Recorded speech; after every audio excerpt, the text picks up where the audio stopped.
పరిశుద్ధ గ్రంథము నుండి ఒక్క వచనము విందాము. యెషయా గ్రంథము 62వ అధ్యాయము 2వ వచనము. జనములు నీ నీతిని కనుగొనును, రాజులందరూ నీ మహిమను చూచెదరు. యెహోవా నియమింపబోవు క్రొత్త పేరు నీకు పెట్టబడును. దేవునికి స్తోత్రం. మన ప్రభువైన యేసుక్రీస్తు లోకములో నీతిమంతుడు, మనులందరినీ రక్షించిన నీతిమంతుడు, గొప్ప దేవుడు, మన దేవుడు. ఆయనను బట్టి మనము నీతిమంతులుగా అవుతూ ఉన్నాం. అయితే ఈరోజు జరుగుచున్నదేమిటి?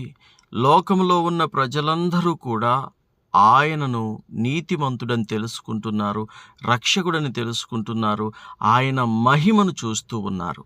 దేవునికి స్తోత్రం. నా మట్టుకు నేను క్రీస్తు యొక్క మహిమను చూశాను, నా మట్టుకు నేను క్రీస్తు యొక్క శక్తిని చూశాను, నా మట్టుకు నేను క్రీస్తు యొక్క తేజస్సును, ప్రేమను, కనికరమును, జాలిని, దయను చూశాను. దేవునికి స్తోత్రం. ఈరోజు మనందరికీ ఒక క్రొత్త పేరు ఉన్నది. ఏమిటి అంటే క్రైస్తవులు, క్రీస్తుని వెంబడించువారు. ఒకప్పుడు అన్యులము, ఒకప్పుడు మనము ఎన్నికలేని వారము, కానీ ఇప్పుడు దేవుని చేత ప్రత్యేకించబడిన వారము అనే పేరు మనకు ఉన్నది. దేవునికే మహిమ కలుగునుగాక.